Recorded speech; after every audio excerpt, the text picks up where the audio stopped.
Okay, so let us first talk about uh, description of what are the ideas behind theories of behavior. So it is nothing but human relations movement.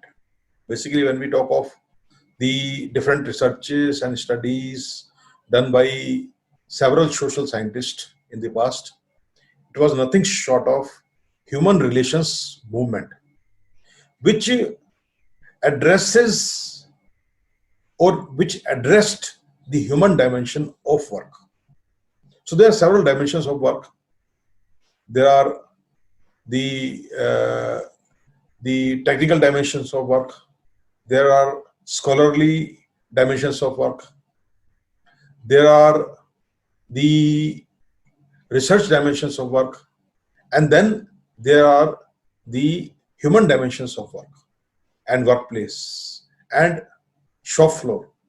So in all these business operations and the aspects of business, we have human dimensions, and these human relations movements were addressing to the human dimensions of work, which are doing right now also, and it will continue. This work will continue. So the idea is of getting a better understanding of the human behavior at work, such as what motivates them, what are the reasons of the arising of the conflicts among the humans in the workplaces, especially, or in businesses, and what are the dynamics of the expectations of the people from their work, from their achievements, from their initiatives.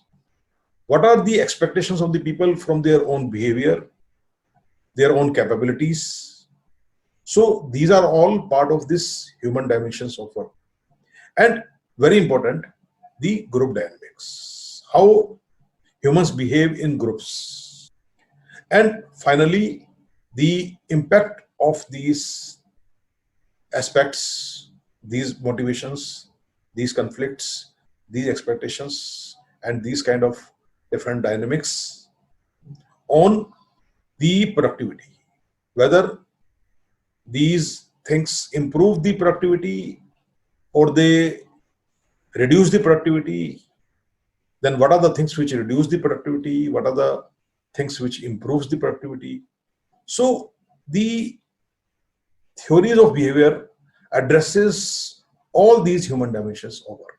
That is the idea. So let us talk more about behavioral management theories. As I had told you that there has been several studies and researches in the past. Some of these researches and studies in the past have become very popular because they were found to be very interesting and very useful and very much in line with the observed realities on the workplaces, in the businesses, and in companies. So while talking about the behavioral management theories, some of the most important studies which found a lot of application in the industry and on practical workplaces, the prominent ones are listed in this slide. So first I will talk about the result of the experimental studies which were done in 1924, between 1924 to 1933 by Hawthorne. It is called Hawthorne effect. Although the idea was given in 1958 by another social scientist based on these experimental studies. So the idea talks about the increase in productivity resulting from the supervisory arrangement in the workplace as against the increased productivity due to physical changes in the workplace. For example, improving lighting or other associated workers' benefits. The impact of the changes in the supervisory arrangements, which means making sure that the workers, it is found that the workers, when they are aware that they are being watched, their productivity increased. So it's a human behavior. So the idea of this study was, this experimental study was that it was observed that the two groups of workers, one which were made aware that you are being watched by the supervisors, their performance and their productivity was observed, when compared with another group who was given the workplace amenities, lighting, comfort, everything was given. So when it was compared, it was found that the phenomena which is called Hawthorne effect is that the supervisory arrangement, or the fact that the workers are aware of the supervisors who are watching them, their productivity increased. So this is a human behavior. It was the, in fact, it was among the first modern theories of human behavior at the workplace. Now, another theory which gained a lot of traction in the business and corporate world, which is very, very popular actually. In fact, this is one of the most popular theories, and which is part of all types of MBA programs, is the Abraham Maslow's hierarchy of needs. It is also called the theory of motivation, what motivates humans in all aspects of life, including work. So this theory of motivation is based upon a consideration of different human needs. So it talks about the different levels of human needs, and once the basic needs are met of the humans, it longs for higher needs and higher needs. So this journey of humans continues. But their satisfaction with their needs is assumed to be never ending. And that is the reason the humans remain motivated to work more and more, and to get rewarded more and more, and get the results more and more. So this is a very popular theory of motivation, which was coined by Abraham Maslow, Maslow's need theory, and it was coined in 1943. Then, taking cues from the Abraham Maslow's theory only, in 1960, one of the Harvard Business School professor, McGregor, came out with the human behavior ideas related to, so what is called as self-fulfilling prophecies. It is also called the theory of manager X and manager Y.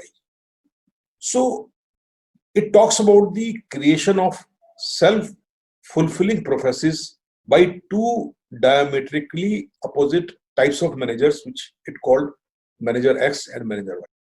They are two different types of managers who has different styles of working, and their own perception and their own behavior with the employees is diametrically opposite. So, for example, manager X is absolutely non-trusting to his subordinates. He doesn't trust them. He wants to control them, and he is the person who has all the negative